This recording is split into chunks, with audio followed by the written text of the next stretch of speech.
കിടങ്ങൂരിൽ വ്യാപാര സ്ഥാപനത്തിൽ മോഷണം. കിടങ്ങൂർ സൗത്ത് മാന്താടി ജംഗ്ഷനിലെ കാർത്തിക സ്റ്റോഴ്സിലാണ് മോഷണം നടന്നത്. കടയുടെ 2 താഴുകളും തകർത്ത് അകത്ത് കയറിയ മോഷ്ടാവ് മേശയിലുണ്ടായിരുന്ന പണം അപഹരിച്ചു. നാണയങ്ങളടക്കം 1500 രൂപയോളം നഷ്ടപ്പെട്ടതായി കടയുടമ രജിത് മോൻ പറഞ്ഞു.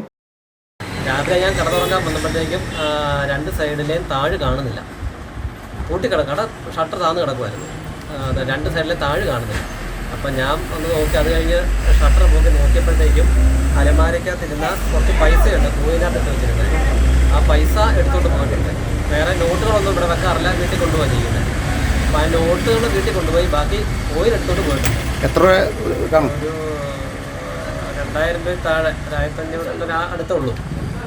ഇത്രയും പൈസ കോയിനായിട്ട് അതാ ഉള്ളൂ, അത് പോയിട്ടുണ്ട്. ചൊവ്വാഴ്ച വൈകിട്ട് 9:15 പൂട്ടിയ കട ബുധനാഴ്ച രാവിലെ 8 മണിയോടെ തുറക്കാനെത്തിയപ്പോഴാണ് താഴുകൾ കാണാനില്ലെന്നും പണം നഷ്ടപ്പെട്ടതായും അറിയുന്നത്. കടയുടമയുടെ പരാതിയെ തുടർന്ന് കിടങ്ങൂർ പോലീസ് അന്വേഷണം ആരംഭിച്ചു.